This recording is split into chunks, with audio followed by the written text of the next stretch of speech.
Good morning guys.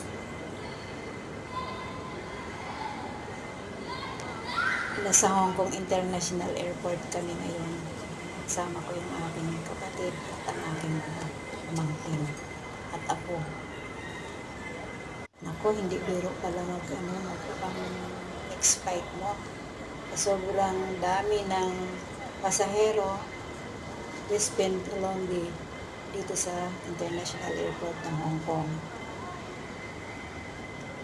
Habang nag-aantay kami, iikot-ikot muna ako dito sa loob ng mismong airport. Napakaganda ng airport nila at malawak. So, I enjoy my day. Thank you for watching. Till my next video. Bye. I love you.